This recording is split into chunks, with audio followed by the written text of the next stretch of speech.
Assalamualaikum warahmatullahi wabarakatuh. Bismillahirrahmanirrahim. Semoga kalian semua sehat dan bahagia. Pada kesempatan ini saya akan menjelaskan kerangka berpikir penelitian dengan contoh yang sederhana. Jadi kali ini kita akan belajar bagaimana menyusun kerangka berpikir penelitian dengan contoh studi kasus pengembangan talenta di industri migas. Semoga cara yang akan saya bahas mudah dipahami dan bisa langsung diterapkan. Adapun fungsi kerangka pemikiran dalam skripsi, ini merupakan salah satu bagian penting dalam penulisan skripsi. Mahasiswa yang sedang menyusun skripsi umumnya diwajibkan untuk membuat kerangka pemikiran atau kerangka berpikir. Fungsi utama kerangka pemikiran adalah untuk menghubungkan serta menggambarkan hubungan antar variabel penelitian yang didasarkan pada kerangka teori dan konsep yang relevan. Selain itu, kerangka pemikiran ini juga berfungsi untuk mendeskripsikan permasalahan penelitian serta menjelaskan objek-objek yang berkaitan dengan penelitian tersebut. Nah, dengan adanya kerangka pemikiran, peneliti dapat melihat penelitian secara utuh sehingga dapat memahami kelebihan dan kekurangan dari penelitian skripsi yang akan dilakukan. Nah, kerangka pemikiran juga membantu peneliti memahami seluk-beluk penelitian sebelum penelitian tersebut benar-benar dilaksanakan. Sebelumnya saya akan menyampaikan apa sih perbedaan kerangka teori dan kerangka konsep. Kerangka teori adalah rangkuman dari seluruh teori yang berkaitan dengan variabel-variabel penelitian, sedangkan kerangka teori disusun berdasarkan kajian pustaka dan menjadi dasar pemikiran penelitian. Seluruh variabel penelitian dijelaskan secara lengkap beserta teori, definisi, dan hubungan antar teori. Kerangka teori ini umumnya dituliskan di dalam bab 2 skripsi. Sementara itu, kerangka konsep merupakan ringkasan dari variabel-variabel utama yang akan diukur dan diteliti dalam penelitian. Kerangka konsep ini tidak menjelaskan teori secara mendalam, melainkan hanya menampilkan variabel-variabel penting beserta hubungan antar variabel tersebut. Oleh karena itu, kerangka konsep bersifat lebih ringkas dan sederhana dibandingkan kerangka teori. Nah, perbedaan utama antara kerangka teori dan kerangka konsep ini terletak pada ruang lingkup dan tingkat kedalaman pembahasannya. Sedangkan kerangka teori ini membahas seluruh variabel penelitian secara lengkap berdasarkan teori, sedangkan kerangka konsep hanya memuat variabel-variabel yang diteliti dan diukur secara langsung. Nah, di sini ada beberapa perbedaan, ya. Di sini dijelaskan perbedaan kerangka teori dan konsep. Ini bisa dipahami berdasarkan kerangka konsep yang telah disusun. Berikut ini disajikan alur penelitian yang menggambarkan tahapan pelaksanaan penelitian. Secara penulisan, kerangka berpikir biasanya ditempatkan pada bab 2, pada subbab paling akhir, sebelum masuk ke metode penelitian. Namun sekali lagi, posisi ini tetap harus disesuaikan dengan pedoman penulisan masing-masing kampus. Intinya, kerangka berpikir ini berfungsi untuk menjelaskan alur penelitian yang secara sederhana dapat disusun sebagai berikut. Yang pertama ini adalah inti masalah. Nah, inti masalah bukan dalam bentuk perumusan masalah, tetapi gambaran pokok persoalan yang diteliti. Kemudian yang kedua, itu tentang pertanyaan penelitian. Pertanyaan penelitian di sini yaitu pertanyaan utama yang ingin dijawab melalui penelitian. Kemudian yang ketiga adalah teori pendukung. Teori pendukung ini yaitu teori-teori yang digunakan untuk memahami dan menganalisis masalah penelitian. Kemudian yang keempat ini adalah metode penelitian, yaitu cara atau strategi yang digunakan untuk menjawab pertanyaan penelitian tersebut. Yang kelima, ini adalah hasil yang ingin dicapai, yaitu gambaran, temuan, atau kesimpulan yang diharapkan dari penelitian.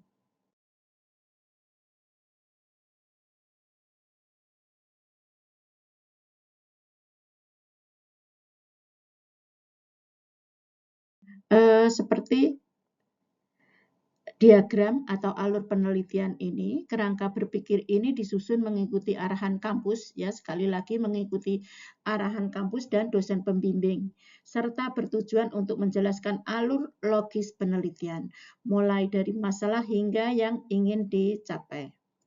Pertama, penelitian ini berangkat dari inti masalah. Inti masalah ini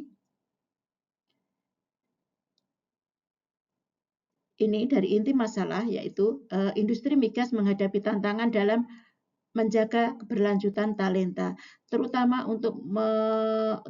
untuk posisi-posisi strategis. Tantangan tersebut muncul akibat tingginya tuntutan kompetensi, risiko pensiun, rotasi jabatan, serta keterbatasan jalur pengembangan karier yang terstruktur. Nah, ini sengaja memang saya ambil dari artikel Ibu sendiri yang sudah publish di SNTEM. Nah, ini adalah contoh yang sederhana. Kemudian yang kedua, ini adalah inti dari masalah tersebut, kemudian diturunkan menjadi pertanyaan penelitian, yaitu bagaimana strategi pengembangan talenta melalui penerapan succession planning dan career planning di industri migas. Kemudian yang ketiga, ini adalah untuk menjawab pertanyaan tersebut digunakan teori pendukung, antara lain apa teori pendukungnya, manajemen talenta. Kemudian dua artikel yang ditampilkan pada slide ini saya jadikan contoh dari teori dan konsep yang menjadi dasar penelitian. Artikel yang pertama ini membahas Human Capital Development dan SHRM yang menekankan pada pengelolaan SDM atau sumber daya manusia sebagai aset strategis organisasi. Kemudian artikel yang kedua ini terkait appraisal aset berupa armada mobil tangki atau EMT di sektor industri migas Jawa Tengah sebagai contoh penilaian aset strategis dalam konteks industri. Nah, pemahaman dari kedua artikel ini menjadi dasar mahasiswa atau menjadi dasar kalian untuk menyusun strategi, analisis, dan kerangka berpikir penelitian atau laporan magang.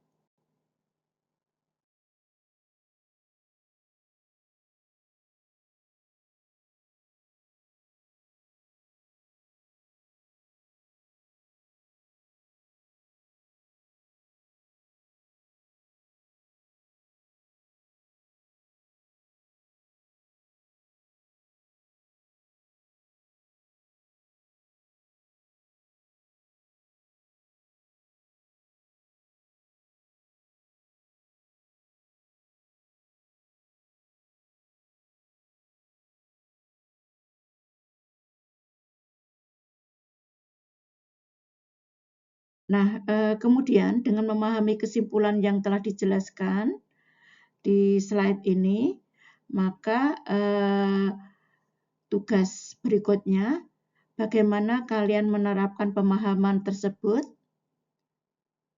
itu nanti silakan kalian kerjakan tugas 2 terkait kerangka berpikir. Tujuannya apa? Agar mahasiswa dapat menyusun kerangka berpikir penelitian atau laporan magang secara sistematis. Nah, dengan demikian, skema kerangka berpikir ini menunjukkan bahwa penelitian berjalan sistematis, dimulai dari inti masalah, dilanjutkan dengan pertanyaan penelitian, diperkuat oleh teori, dijawab melalui metode penelitian, dan diakhiri dengan hasil serta kesimpulan. Menurut saya, inilah bentuk kerangka berpikir yang paling sederhana dan mudah dijelaskan, meskipun tetap perlu disesuaikan dengan arahan dosen pembimbing dan pedoman kampus.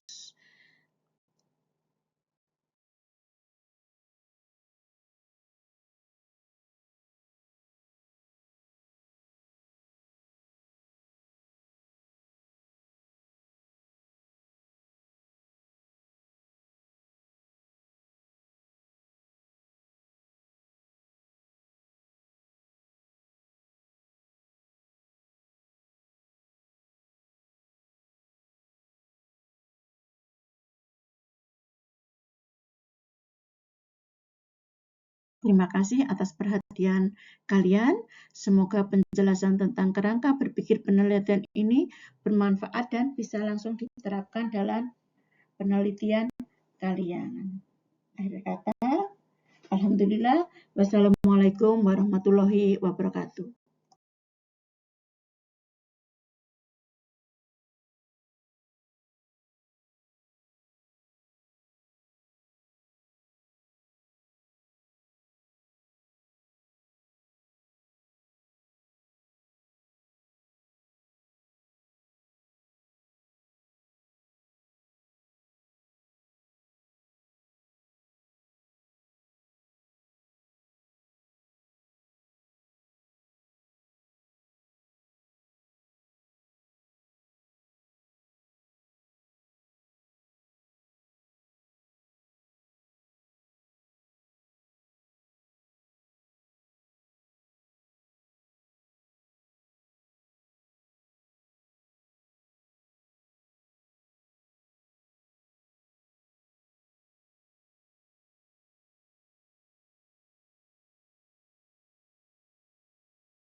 Sebagai penutup dari penjelasan tentang kerangka berpikir, selanjutnya mari kita lanjutkan dengan tugas 2, yaitu penyusunan kerangka berpikir sesuai tujuan magang. Soft copy, slide, dan tugas sudah tersedia, dan silakan mengerjakan tugas serta mengumpulkannya melalui link yang telah disediakan.